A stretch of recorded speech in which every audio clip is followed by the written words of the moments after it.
so you want the singer to be right in front of it.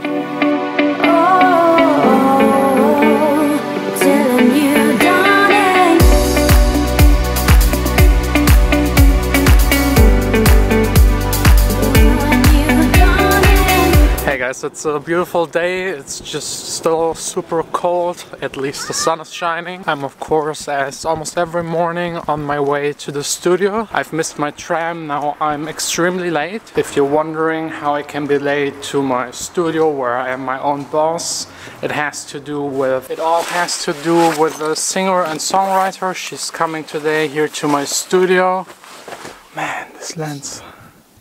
It's really cold outside. And she should be here any minute. I still need to clean up this place a little bit. And by the way, someone asked how long it takes me to get here to the studio. Exactly 21 minutes when I walk really fast. As today, usually it's more like 25, 28 minutes. With the tram it's way faster, just except when you miss it. All done cleaning up, vacuum cleaning and getting rid of these returnable, refundable bottles that are flying all over my studio. It's kind of funny, you are my daily guests here in the studio and I don't really clean. I'm very sorry. And also please don't tell Vanessa that I'm cleaning up for another girl. I would be in a whole lot of trouble. Okay, ja. Alles klar. Nein, kein Problem. Alles klar. Bis gleich. Ciao. She just called. She's coming a little bit late. She's already gone. A couple of hours have passed now. We had an amazing recording session and writing session. She is a bit camera shy, so I couldn't really record. That's just a problem if you don't really plan doing these videos and don't ask the other people if they're okay with it. I usually just wake up in the morning, think about what I'm having to do anyways the day, and try to pick one of the things that might be interesting for you guys and explain it a bit more. Today I wanted to make a video about how to record vocals, which would have been amazing with a singer and songwriter in my studio, but I will still do the video just without her. And if you're wondering what all of this is, these are my absorbers. I've just placed them differently to have a small recording booth. The most important thing about recording vocals is making sure that you get a clean signal right from the source. So you need, of course, a good singer. And if you have a good singer, you need a good room. And my room is already acoustically treated.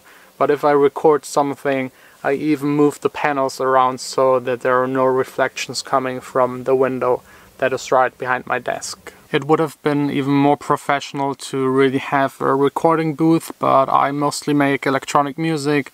I don't record that much vocals, and most of the vocals that I get, the singer and songwriters usually record at home or in a studio that they rent, because most of the people I work together with don't live really close by. A couple of years ago I also did recordings with bands, and then you definitely need a different studio.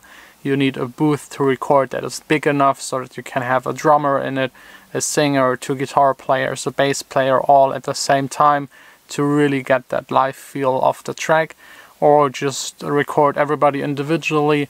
But I think this very close to live feel is going away, and it's way better to record the entire band at the same time. The microphone is of course also very important. I think you can get good recordings and a decent quality from every mic that is 200 and above. I have here the AKG Perception 220 and it's really versatile and fine for recording vocals. I really can't complain about it, and the difference to a mic that costs more than 1,000 euros isn't that big. You really have to pay way more to really hear a difference. You will of course also need a pop filter. This is really necessary to take away the breathing that could go right into the mic, which sounds horrible and is super hard to remove in post.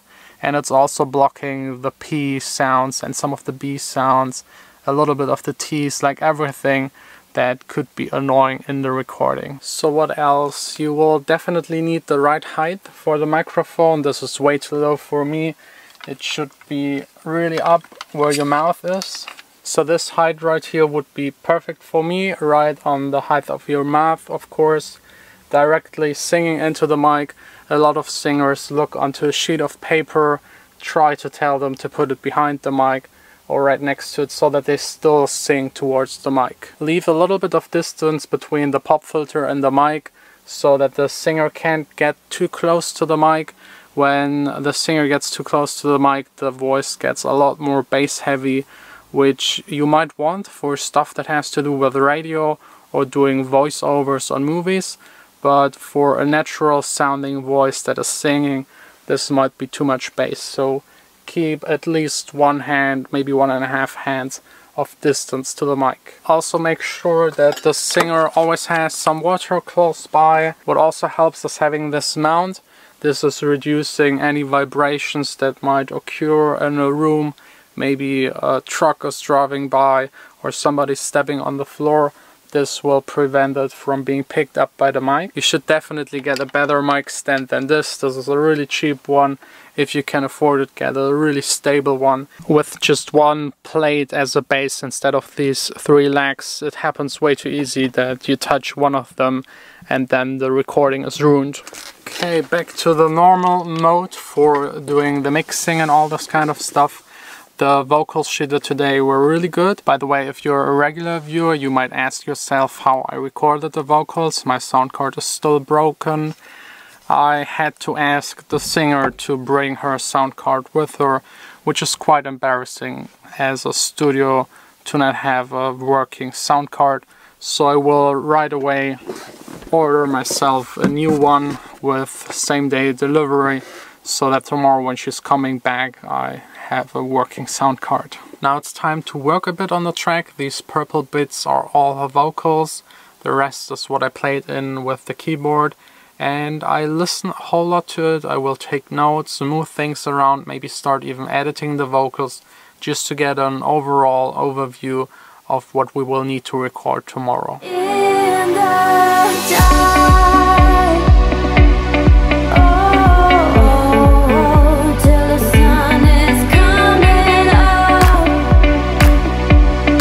All done. I now exactly know what we will need to record tomorrow. There's actually one more thing you need to know about recording vocals. It's by far the most important one. As a producer, it's your task to make the singer comfortable so that you get the best performance out of them. Be nice and polite, of course. Show them examples of what you really want. Make enough breaks, and if you get stuck, just continue the next day. Get the levels right on the headphones, otherwise it will affect the performance. Avoid latency by all costs. Logic has a low latency mode that was activated before recording. If you can afford the CPU, put a little bit of reverb on the signal that the singer is hearing. This will make it a little bit more natural, but don't record the reverb with the vocals. What also might help, some singer-songwriters like to just have one of the headphones on their head and hear themselves a bit more naturally with having the ear free. I'm just here to drop off the laptop. It's now time to go out again. I'm invited now for dinner. And of course, as always, I'm a little bit late. Really embarrassing, never had that in my life before. It's usually not the singer's job to bring a sound card with them to a studio. Telling you